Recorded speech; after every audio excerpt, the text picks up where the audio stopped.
আমরা এখানে কোনো প্রতিশোধ চাওয়া, কোনো প্রতিহিংসা এটা না, আমরা সুবিচার চাই। একটা তরুণ প্রজন্মকে উন্মত্তভাবে খুনের নেশায় নেমেছিল আর কি, আমাদের চোখের সামনে আমরা সব দেখেছি।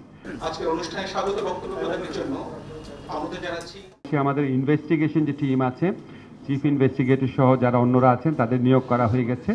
এখন আমাদের জন্য খুব গুরুত্বপূর্ণ চ্যালেঞ্জ হচ্ছে এটা আপনার কোর্টটা কনস্টিটিউট করা, রিকনস্টিটিউট করা, কারণ এখানে এখন নাই কোনো বিচারক, এবং এটা আমাদের পরবর্তী লক্ষ্য। বাট একই সাথে সাথে আমরা যে আইনগত সংস্কার আছে, এই সংস্কারে আলোচনা এখানে থেমে থাকবে না। আমরা আপনাদের এখানে যারা এক্সপার্ট আছে, আমরা মোটামুটি জানি এই বিষয়ে কাদের এক্সপার্টিজ আছে, সবার কাছে আমরা পাঠাবো, সবার মতামত নিব।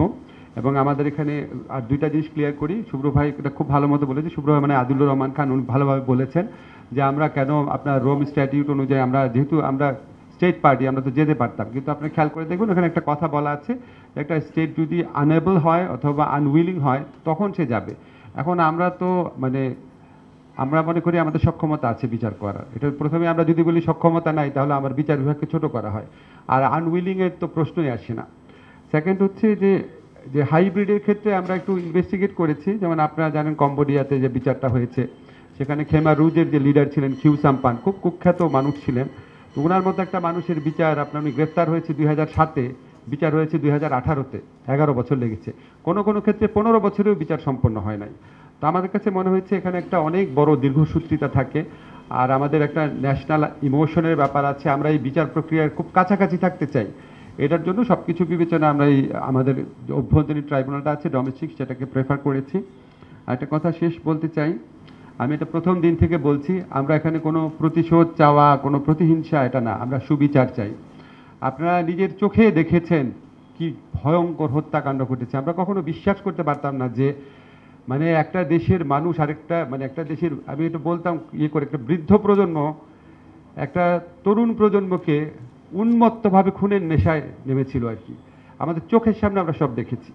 যত বেদনা বুকের ভিতর থাক, যত ক্ষোভ বুকের ভিতর থাক, আমরা এই চ্যালেঞ্জটা সম্পর্কে সম্পূর্ণ সচেতন আছি যে আমাদের এই বিচারটা সবার কাছে গ্রহণযোগ্য হতে হবে।